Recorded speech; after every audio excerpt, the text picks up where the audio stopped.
ఇంటికొక దేవుడు, ఊరికొక దేవత. దేవుడెవరు? భయం, భక్తి, నమ్మకం కలిపితేనే దేవుడు. మనిషి దేవుడు, పంచభూతాలు కలిపితేనే దేవాలయం. దేవుళ్ళంతా గ్రహాంతర జీవులే అంటారు కొందరు. అసలు దేవుడికి రూపమే లేదంటారు మరికొందరు. ఇంతకీ ఆ దేవుడెవరు? పూర్వం దేవాలయాలను కట్టించింది మనిషేనా లేక గ్రహాంతర వాసులా?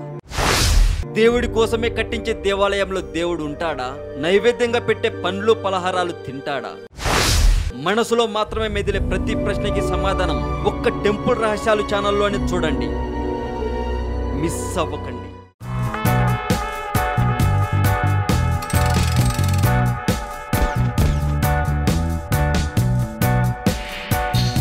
థర్టీ ఇయర్స్ ఇండస్ట్రీ అనగానే గుర్తొచ్చే వ్యక్తి సెలబ్రిటీ హాస్య నటుడు పృథ్వీ అలియాస్ పృథ్వీరాజ్.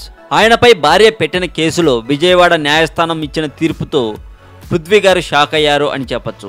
ఈ కమెడియన్పై తన భార్య దాఖలు చేసిన కేసు పూర్వపరాలను పరిశీలిస్తే విజయవాడ అరండల్పేటకు చెందిన శ్రీలక్ష్మిని నటుడు పృథ్వీరాజ్ గత 1984లో పెళ్లి చేసుకున్నారు. వీరికి 2 పిల్లలున్నారు. శ్రీలక్ష్మి తల్లిదండ్రులు విజయవాడలో మిఠాయి దుకాణం నిర్వహిస్తూ వచ్చారు.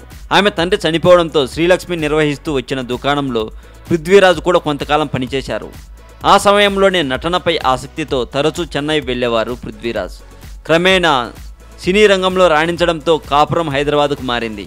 భాగ్యనగరానికి చేరుకున్న తర్వాత తన భర్త వ్యసనపరుడయ్యాడని, తనను పూర్తిగా నిర్లక్ష్యం చేశాడని పేర్కొంది. అంతేకాకుండా 2016 ఏప్రిల్ 5న ఇంటి నుంచి వెళ్లగొట్టారని ఆరోపించారు. దీంతో ఆమె విజయవాడకు చేరుకుంది. పిమ్మట భార్యాభర్తల మధ్య సయోధ్య కుదిర్చేందుకు కొంతమంది పెద్దలు ప్రయత్నించారు. అయినా పృథ్వీ పట్టించుకోలేదని శ్రీలక్ష్మి ఆరోపిస్తున్నారు. 2016 నవంబర్ 2న సూర్యారావుపేట పోలీస్ స్టేషన్లో భర్త పృథ్వీపై కేసు పెట్టగా సెక్షన్ 498A కింద కేసు పెట్టారు. అదే సమయంలో తన భర్త ఆదాయ పరిస్థితి బాగానే ఉన్నందున తన జీవనోపాధి నిమిత్తం అతని నుంచి నెలకు 10 లక్షల రూపాయలు ఇప్పించాలని కోరుతూ విజయవాడ ఫ్యామిలీ కోర్టును ఆమె ఆశ్రయించారు. దీనిపై విచారణ చేపట్టిన కోర్టు పృథ్వీకి పలుమార్లు సమ్మన్లు జారీ చేసింది. అయినా ఆయన ఆ సమ్మన్లు తీసుకోకపోవడంతో హైదరాబాద్లో పేపర్ ప్రకటన ద్వారా నోటీసులు ఇచ్చారు. ఆపై కేసు వాయిదాకు పృథ్వీరాజు హాజరు కాలేదు. చివరకు బాధితురాలి పిటిషన్ను పరిగణలోకి తీసుకున్న కోర్టు శ్రీలక్ష్మికి నెలకు 8 లక్షలు భరణంగా చెల్లించాలని ఆదేశించిందట.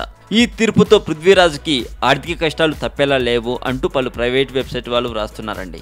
ఇప్పుడిప్పుడే ఎదుగుతున్న పృథ్వీ గారికి ఈ కష్టాలు ఏమిటి అంటూ పృథ్వీ గారి ఫ్యాన్స్ అనుకుంటున్నారు అని చెప్పచ్చు. ఈ సమాచారం విషయంలో మీ కామెంట్ కూడా పోస్ట్ చేయవచ్చు. అలాగే వీడియో స్టార్టింగ్లో వచ్చినటువంటి ప్రమోషనల్ వీడియో గురించి కూడా కొంచెం ఆలోచించండి. టెంపుల్ రహస్యాలు ఛానల్ని చూడండి, సబ్స్క్రైబ్ చేయండి. మరింత టాలీవుడ్ సమాచారం కోసం సబ్స్క్రైబ్ చేయండి టాలీవుడ్ సెంటర్.